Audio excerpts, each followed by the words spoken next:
Nëse besa është një fjalë që qëndron në krye të dokumentit tonë strategjik, prania besnike është diçka tjetër, është fjala jonë ndaj vetvetes, të cilën ne duhet ta bëjmë të kontrollueshme nga çdo qytetar.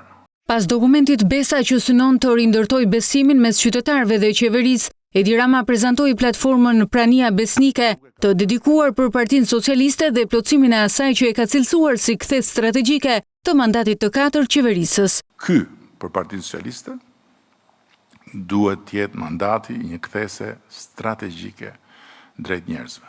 Kreu i mazhorancës e nisi fjalën duke ju përgjigjur pyetjes se pse pas 13 vitesh në qeverisje, Partia Socialiste duhet të vazhdojë të qëndrojë në pushtet. Që kjo është demokracia dhe një parti politike as nuk e trashëgon dot timonin e pushtetit, as nuk e ka pronë me testament, po as ka të drejtë ta lëshojë rrugës sepse disa të tjerë duan ta ngasin vetë makinën e pushtetit. Mëtej, ai bëri të qartë se Partia Socialiste nuk do të largohet nga qeverisja për shkak të protestave. Të largohesh nga detyra që të ka ngarkuar shumica, vetëm sepse një pakicë bërtet në kor nuk është as tipar udhëheqës, as përgjegjësi institucionale dhe as modesti intelektuale. Është vetëm braktisje, një përgjegjësie.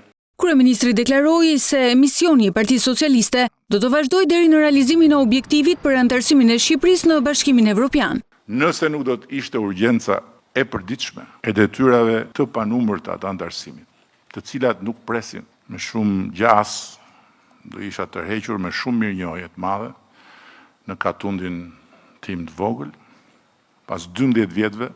Rama shtoi se thirrjet jep dorëheqjen e energjizojnë aq shumë, sapo mendon të realizojë një këngë të dytë, duke ju referuar këngës për Tiranën në kohën kur drejtonte bashkinë.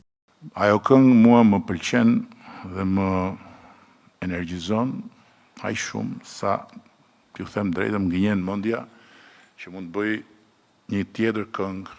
Përpara drejtuesve politik të Partisë Socialiste në 12 qarqe dhe kryetarëve të komisioneve parlamentare, kreu i qeverisë shpjegoi frymën e platformës, duke evidentuar sfidat që qëndrojnë përpara socialistëve dhe pasojat nëse partia nuk çlirohet nga sëmundja e forcave politike që qëndrojnë gjatë në pushtet.